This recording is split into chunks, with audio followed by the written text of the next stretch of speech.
Okay, number 43 in the packet. We are doing our final day of review for the final in precalc. Number 43, would you read me that one, please? Yep. 4 to the third equals 64. Would you agree that that right now is an exponential? All we're asking you to do is rewrite it as a log. Okay, so this would be a multiple choice test, right?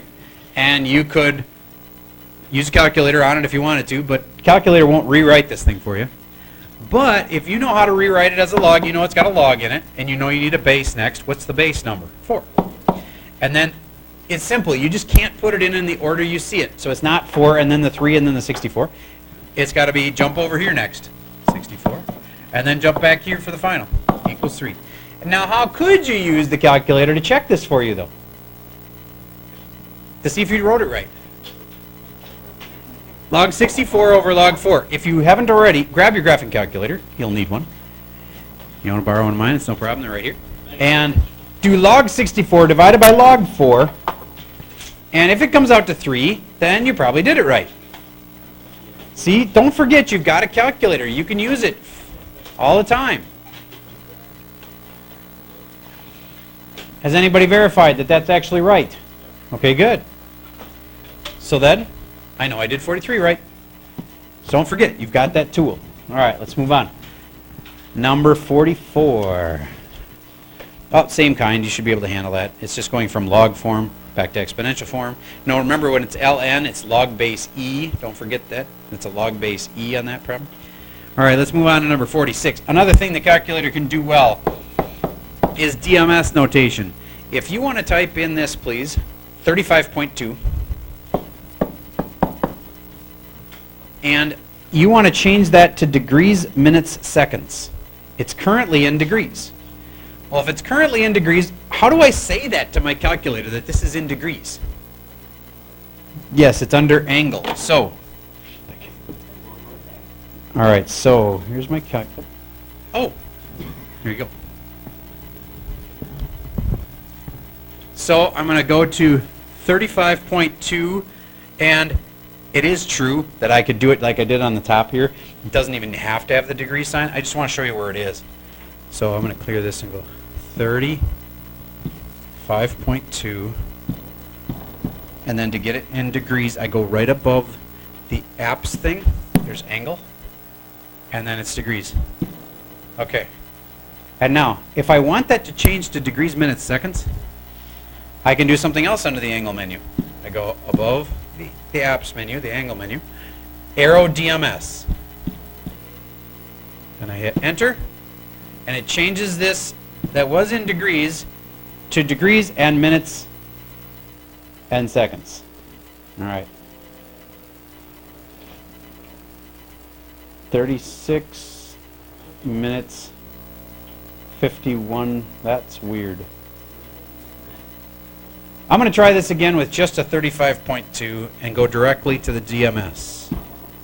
Maybe it doesn't like it if it's in degrees in the first place. I'm going to try that again. Just try 35.2 and then go DMS. It might. But let me make sure this makes sense in my head now. 35 degrees, 12 minutes. Is 0.2 of a degree the same as 12 minutes? Well, it'll be 12 out of 60. Is 12 out of 60 the same as 0.2? Would somebody take 12 divided by 60? That makes sense. It's 1/5, which is 0.2. Very good. Okay.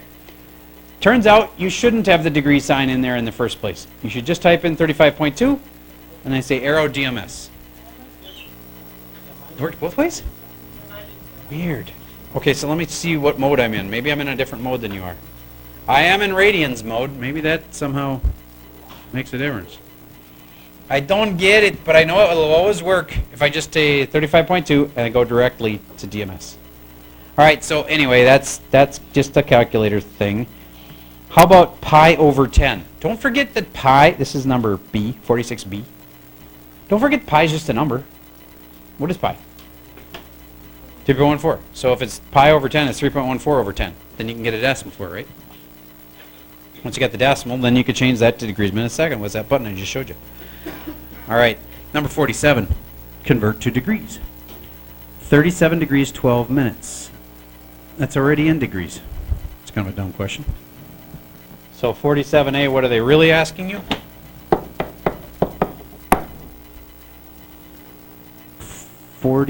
23 degrees, 12 minutes. I think they wanted to only have degrees. Do you get what I'm saying?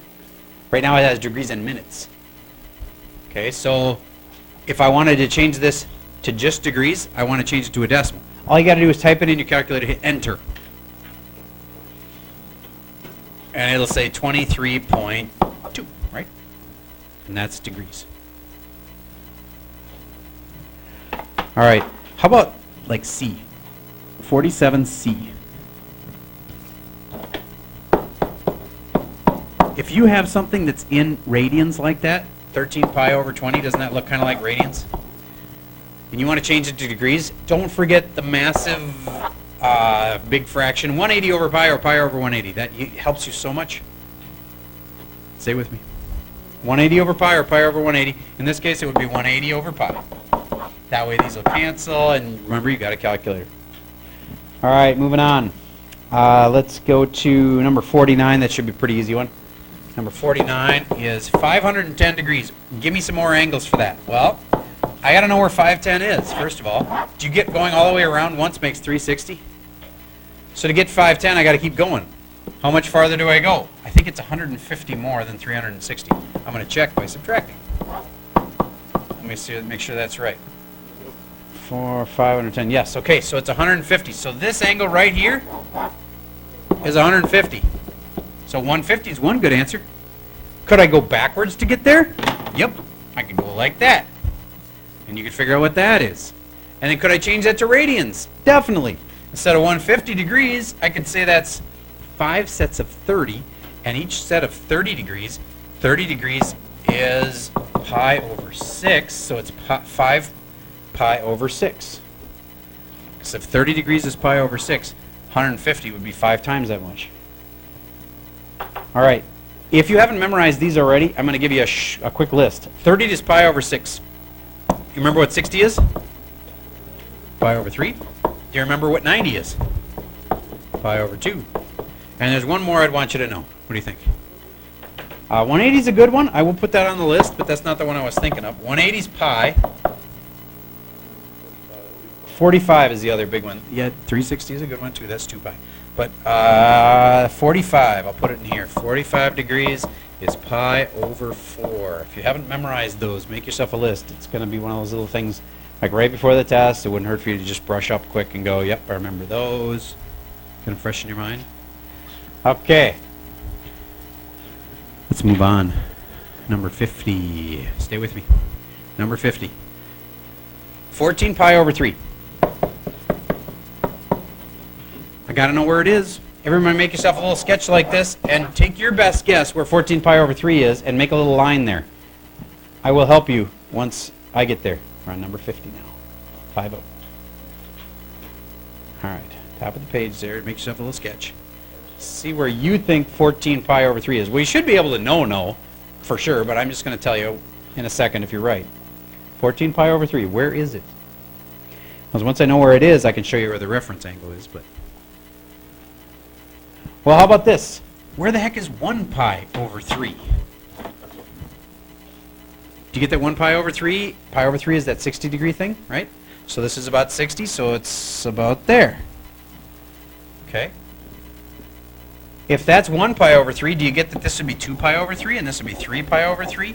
4, 5, 6 pi over 3. Do you get what I'm doing here?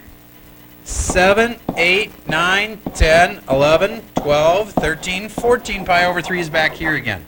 So I'm going to undo all that writing I just did and get it back to 14 over 3 would be that spot right there. So then, what is the reference angle? The reference angle is this little angle right there. It's the angle you could use to make a triangle. It's also known as the central angle.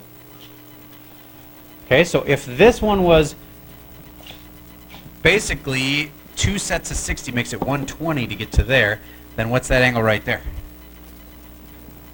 It's got to be a 60. So the reference angle for that would be 60 degrees. What if they want it in radians? if the reference angle is 60, in radians that would be pi over 3. Okay. All right, the reference angle is the angle you could use to make it into a triangle. Moving on, number 51. Thankfully, when we get to 51, it's all stuff we've done before. Yes? If it's like a negative, Okay, if they give you a negative angle, you still give them a positive one back, like for a reference angle. So let me give you an example. Let's say they give you a negative 30 degrees. Then what's the reference angle? The reference angle is 30 degrees in that one, because 30 is, it's a 30, 60, 90 triangle. It's not a negative 30, 60, 90 degree triangle. You know what I mean? All right. So always give a positive answer for the reference angle. All right. Moving on, number 51. That section, do you know what tangent is? You're in the same 51 that I am. It's just this, flip this around. Oh wait, I'm sorry, I was looking upside down and messed me up. Okay, tangent is sine over cosine, right? So then just put sine over cosine underneath tangent, and then it's going to be a super simple one. You wish for the days when it was that easy, right? And so there's some questions in the final that are that easy. Okay, so then the sine over cosine cancels the other cosine, and what's your final answer? Sine, done. Yes, there are some questions that easy in the final. That wouldn't be an R3, it'd be an R2. But what? About as many questions as you have in this packet. Okay, so there's 50-some questions. I know there's multiple parts, you're right. So actual questions in the final, I believe there's like 28 R2s and like 28 R3s. So it might be 24. They're all multiple choice except for the R4s. I think there are 2 R4 questions, and I don't know exactly how that, I'm sure it'll say in the final, but I don't know if you have to do both R4s right, or if you have to do just one of the 2 R4s right to get it. I think that's how it's going to work. But I know this much. The R3s, you want 3 out of 4 of those right, 75% of your R3s, and you'll have an A. But I'm warning you, in general, finals are harder than regular tests because you have to remember so much, right? So you kind of want to make sure there'll be a fair number from, if you're like last year's group, there'll be a fair number of kids that won't quite get 75% of their R3s. They'll get like 70% of them. And then what do? Go back and look at your R2s, right? Because you don't automatically get a B. Now I have to go back and look at your R2s, and what do you need on the R2s? 75% of those right. So I would think of them as equally important. Obviously, the R2s are going to be easier, but they're equally important with the R3s because a lot of you won't quite get the A. And then you don't want to slip down, because the one thing you could do to really hurt your grade in this class would be to not quite get 75% on the R3s, and then not quite get 75% on the R2s, and all of a sudden you got a D. And then a D could hurt your overall grade pretty bad. Okay, so if you had an A going in and you get a D in the final, just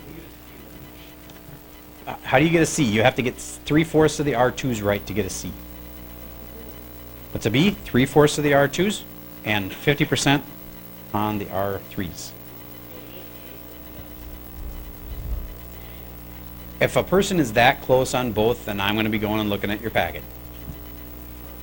So, you know what I'm saying? I warned you, if you do your packet, there'll be good things can happen to you when I have judgment calls to make. Okay, so if you do your practice like you should be doing, you'll have a good chance that if you just miss it, that I'll give you the break. Yes?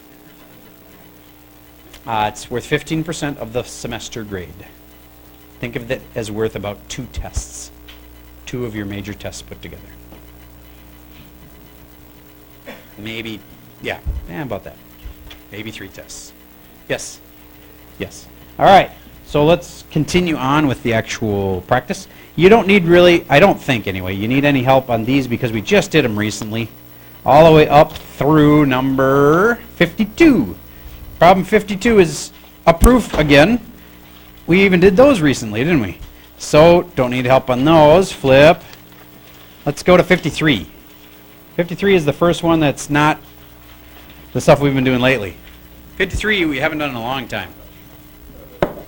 P of t equals 800 over 1 plus 90 e to the negative 0.2 t. All right.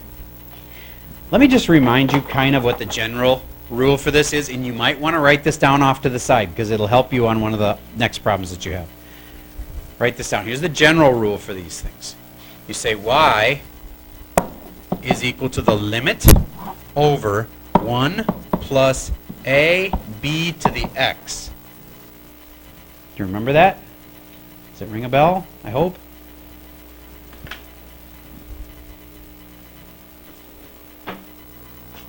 All right. All right, so here's what these mean. That's the limit. So like, for instance, let's say you could only hold 50 gerbils in the cage. Well, then that's the limit to growth. 50 would be the max you'd have. Down here, this A and this B can be figured out one at a time by sticking in combos of X and Y right here and here. So if I give you an XY combo, like the starting value, that's an XY combo. If I give you the starting value is like 50, then I'm basically telling you that if 50 is where I'm starting, that it's something comma something, and the starting is at time 0, I'd have 50. X is 0 and Y is 50. If I told you starting value is 50, I've told you this. Okay? So then I can stick in that number right there and there. That's where you put my starting value.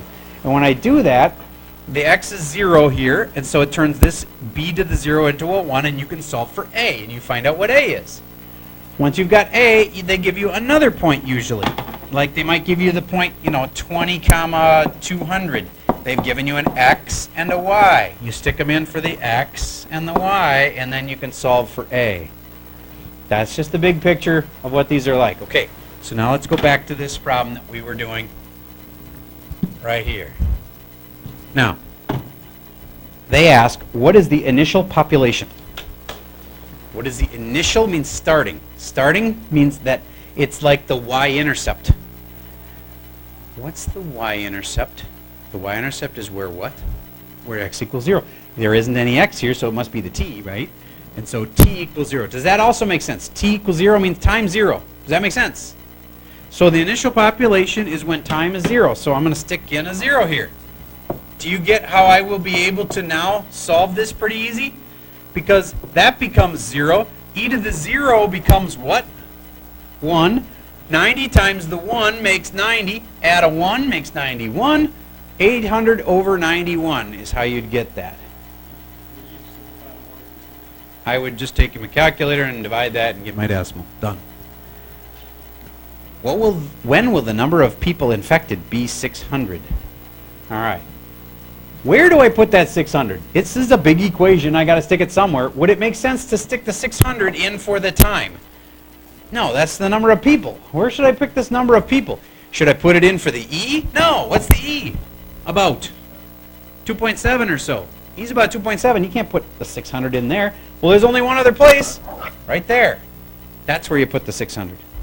So you'd put 600 equals 800 over 1 plus 90 e to the negative 0.2 t. Now, yes, you could go and solve this the long way by putting this over 1 and cross multiplying and say this times this equals this times this. And you could solve it out with algebra.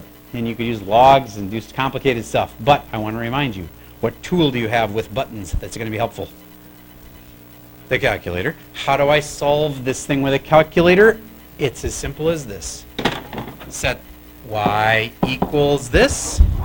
600 is better than 600 over 1. And y equals that.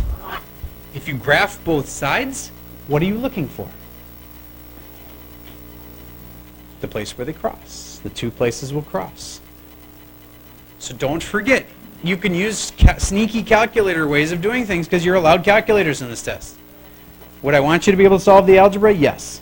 But if you notice that there's a smart calculator way to do it, then you deserve to be able to use the smart calculator way of doing it. Get that to any equation, no matter how nasty. If I've got 2 cosine of x equals 1/2 tangent of x, do you get that this works for any equation? I could set y equals this and y equals that, and graph this and graph that, and see where they cross. That works to solve any equation. Okay, so use that on SAT tests, ACT tests. On this test. Yes. Okay, well this is just x and x, right? On the other one, e is not a variable. What's e? E is 2.7, right? And then we really only have two variables. We have this variable right here, which is like a y, because it's like f of x. And this variable right here, which is kind of like the x. So you have an x and a y. Okay, are you asking seriously how to type in this into your calculator? You just type in, oh, where'd the 600 come from? In the problem, it says, when will the number of people infected be 600? We already did A. A was just sticking in, T was 0, and that was it. B was, they give you 600. Now, if I'm going to type this into my equation, it's as simple as there's y sub 1 equals, y sub 2 equals. On your calculator, you get the y list, right? You type in 600 for this one, and this one is a pain in the butt to type in. You need a big parentheses and 800 divided by, and then this other part, I'd probably put all that in parentheses, and maybe even put that in parentheses. More parentheses are good. Anytime you have a fraction, you can put parentheses around the bottom. If you have any time you have an exponent, I would definitely want to put it in parentheses. So, anyway. Okay. Just trying to show you options on how to solve those tough ones. Let's do number 54. 54A. Stay with me. I only have like 10 more minutes, and then you'll have learned everything. All right, number 54A, 0.75 to the negative x. Well, first of all, it would be good for you to know, if this didn't have the negative here, let's just ignore that for a second. Do you know what that graph looks like where it's a decimal to the power of x? It's either exponential growth or exponential decay, and which one is it? This one's decay, and so therefore, it's going down like this. That's exponential decay. If you don't know that, then you need to memorize this. This is expo decay. Looks like that. And anytime this is a decimal in here, that's exponential decay. All right, what if it hadn't been? What if it had been like 2 to the x? That's exponential growth, and it looks like this. Expo growth. And that's where this number in here is a positive number, like bigger than 1. Okay, and one like this is exponential decay. Okay, so now how do I change it now that there is a negative up there? Take the little squiggly off of there, and I have a negative x. Well, then you just take this and you flip it left, right. So it ends up looking like that. And now it asks you for the writing what this looks like with a limit. All right. Ooh, there's a lot of stuff to remember, isn't there? So here's how you write a limit. Limit of the function as x approaches, and that's how you always, oh, and it has an equal sign. Every single limit you ever write will look like that. And forget that. And then I just need to put in something for this and this. What is x approaching on this one? Well, I'm looking at the green graph here. I'm going to say, yes, I just made it blue. If I go way to the left, that would be as x approaches negative infinity. If I go way to the left, I already know the x is negative infinity. They are asking me what would y be. And it's getting closer and closer to 0. It eventually would be 0. So the limit of f of x as x approaches negative infinity would be 0. Okay, how about the limit on the other end? Okay, I'm going to just, this is getting messy, so I'm going to clean it up here. Here's my graph again. It looks kind of like this. And as on the left end, it's going to approach 0. How about on the way right side of it? What's it going to approach? Infinity. So I'd say limit of the function as x approaches infinity would be what? Infinity. This is the x number. It's how far to right or left we are going. This is the y number. It's how far up or down it will be. Okay? So there's limits on the test. What else could we possibly need to know? Flip to number 65. No, 55. Sorry, 55. Remember how I said that general form of the equation y equals L over 1 plus AB to the x would come in handy? This is where it comes in handy. Maybe I should write it down again. And now this time, let's put in some numbers. We're on number 55, part A. The initial value is 5. I have to tell you, it's unfortunate they just start... Oh, wait a minute, I'm wrong. This is not an this is a logistic. I'm sorry. We're going to use that one for number 56 and 57. Can we just skip to 56 right now? Because this is what you're going to use for 56. I'll talk about 55 in a minute. All right, so on 56, find the logistic function, that's one of these guys, that satisfies the given conditions. Initial value is 10. All right, on this kind, there is no spot to just put the initial value. So I got to be more creative with where I put it. Do you remember how I was saying the initial value is like the starting value, which is like the y-intercept? So it's 10 is really 0, comma 10 is the initial value. You might want to write that off to the side of your paper. The initial is 0, comma 10. So where can I put that? Well, now you see it written that way, you might notice that it's x is 0 and y is 10. X is 0 and y is 10. See how I can put that in there now? And why is that really good? Because look what happens to the b. When I put b to the 0, what happens to it? Turns into a 1, and it disappears. And do you get that there's only the a left? Oh, and the L, but they tell us the L. The limit to growth is 40, so I can just put in a 40 right there. And now if you solve that little equation, you'll know what A is. So make sure you write this down and then remind yourself to solve for A. So the first thing they give you is the initial value, and if you are smart enough to put it into a this comma this format, you probably get this problem right, because then you'll put it in the right places. Then you'll know what A is. 1 plus, and if A turns out to be like, 5.7 or whatever, and you've got A, you'll know it. So what are you left? You need to figure out what B is. So I'll already know what A is, so I'm going to put a placeholder in, let's say it's like 1.2 or something. I don't know what A is. And B to the 0 becomes B to the X, because it's not X equals 0 anymore. Here's where I use the last piece of info they give me, which is that it passes through a point 1, comma 20. 1, comma 20. Do you get that they just told me an X and they just told me a Y? The X is 1.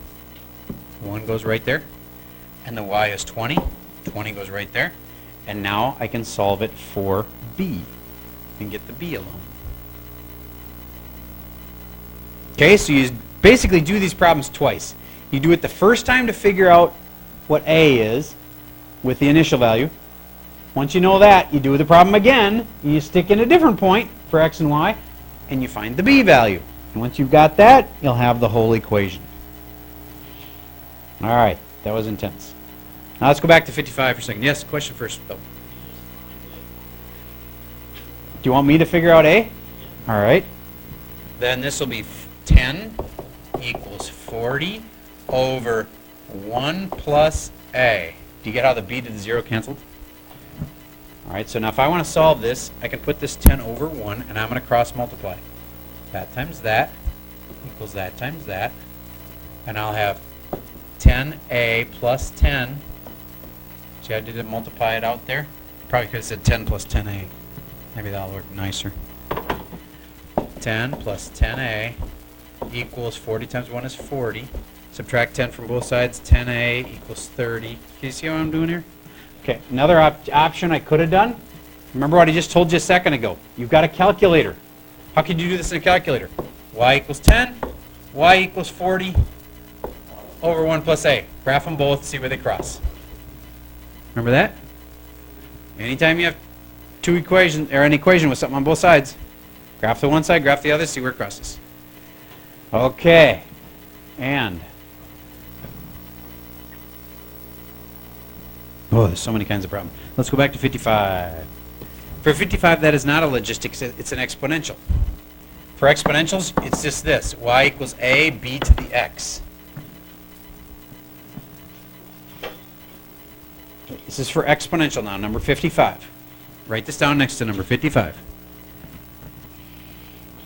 And this right here is not always your initial value. I made that mistake when I was teaching it to you the first time. I don't know if you remember that. But I started thinking that it's the, because it usually comes out that way, but it's not always the starting value. Where is the starting value? It's where x is 0 and y is whatever they tell you the starting value is. So like, let's do number 5a. So 5a says, 55, sorry, 55a. It says that its initial value is 5, it's increasing at a rate of 17% per year. Okay, if its initial value is 5, do you get that that means it's 0, comma 5 for the starting? If its initial value is 5, then it's 0, comma 5. So then that means x is 0 and y is 5. And I can solve for a. 5 equals a, b to the 0. 5 equals a times 1, right? So a equals 5. So it happens to work out this time. And I just want to warn you, it won't always.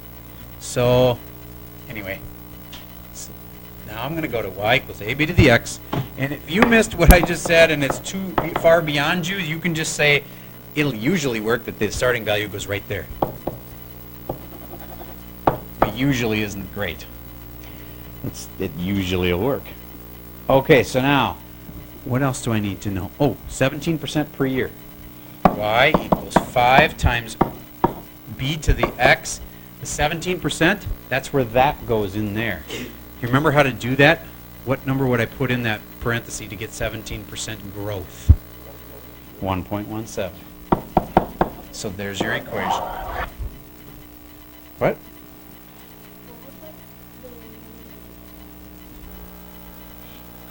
If you do a 1 plus something, it's just saying 1 plus 0.17. 1 plus the rate, and if it was a decay rate, then you do 1 minus. So let's say I had y equals, and let's say I started at 30, and I had a decay rate of 8%, I go 1 minus 0.08. That shows me that it's decaying at 8%. Remember that? Okay. Okay. And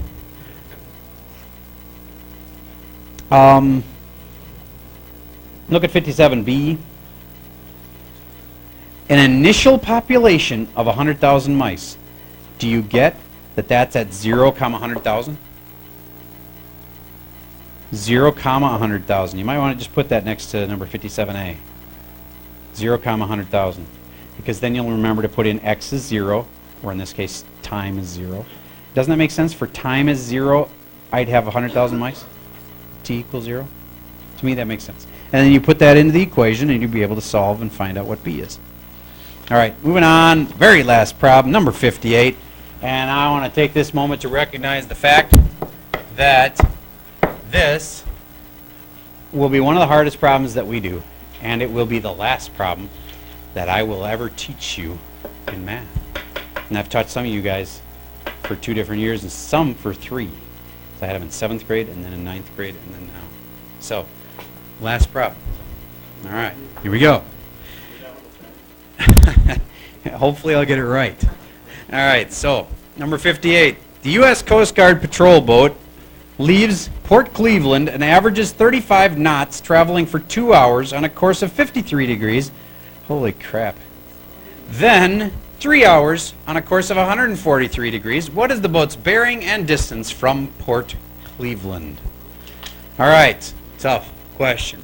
So whenever you are faced with a tough question, you probably read it twice to just make sure you understood it. I won't read it again right now, but that's what I do in real world. Twice, maybe even 3 times to make sure I understand what's going on. And then I try to get a picture of it in my head and on the paper. Do you get that I left a port, so I'm like here? I don't know where the port is, but I'm going to call it PC for Port Cleveland. All right, I have a port. Draw. And I am going to leave that port and go on a course of 53 degrees. Okay, so I'm going to make my little compass rose dealy bob. I'm talking about, I would do that every time you are changing direction. All right, now I'm going 53 degrees. Do you get that if I went this way, that'd be 0 degrees? And that way would be 90 degrees? I'm not doing either of those, of course. I'm going somewhere in the middle. I'm going 53 degrees, which goes like this And that's 53 right there. All right, so now I got my little arrow for where my boat's moving to. And next thing it tells me is it's 35 knots for 2 hours. And hopefully you're smart enough to know, oh, wait a minute. Knots is like a speed. And if I'm going 35 knots for 2 hours, in case you don't know this, knots means nautical miles per hour. And so 35, it's like miles per hour, for 2 hours would be 70 miles. Get that? 35 knots for 2 hours is 35 times 2, which would be 70 miles. It's 70 nautical miles, technically, but it's 70... I'm just going to call them miles. They're nautical miles, but it's not going to even really matter. Just know that your answer is in nautical miles. Okay.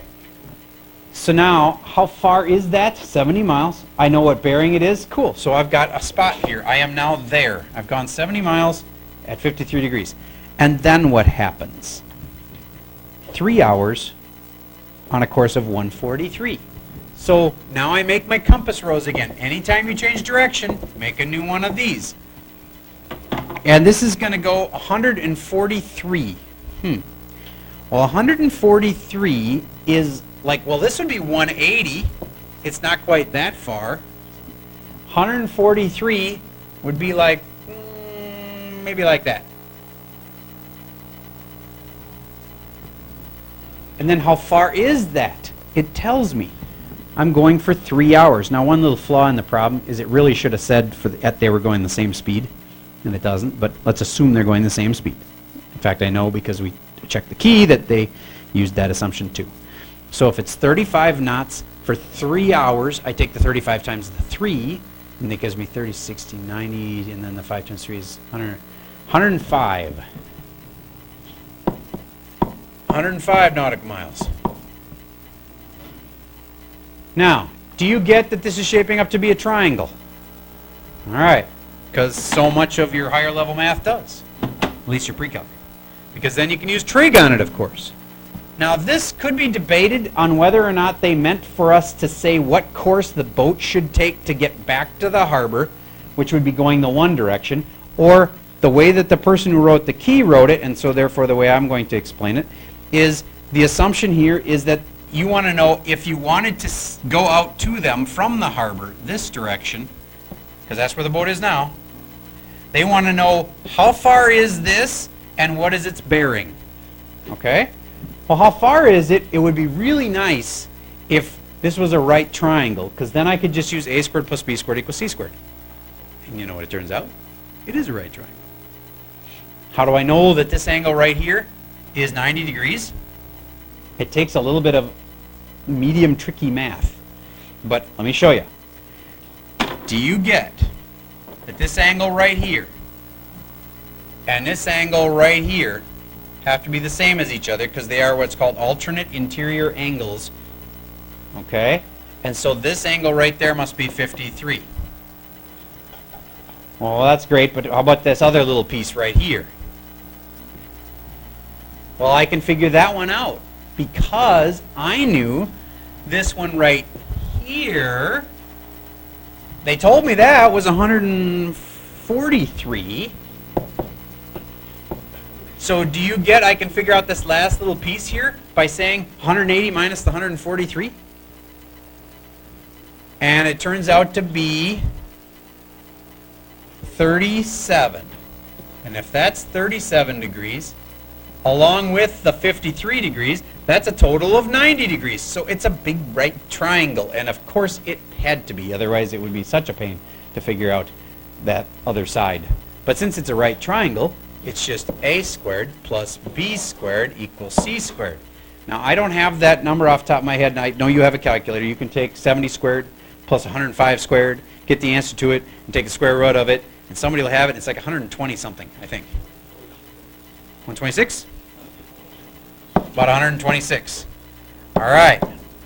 So if that's 126 or so miles, the last thing to do is figure out what bearing it's at. I do have 2 minutes, so give me my last 2 minutes here. All right, so how do I figure out this bearing? Well, I've already know it's 53, plus I need to know how much more this is. I need to know this angle right here. I'm going to call it theta. Does that remind you of all those trig problems we did? Where we had sides and we need to know an angle? So I need to know this theta right here. So I'm going to do sine, cosine, or tangent. You pick. I don't care. Pick one. Sine. I'm going to do sine of theta equals opposite over hypotenuse. And from theta's perspective, that's the opposite one, 105. Over that's the hypotenuse one, the green one, 126. So if I take and solve this with inverse sine, I'll have theta equals inverse sine of 105 over 126. And I'll know how big that angle is, and it's like 50 something. Can somebody do it quick? 56?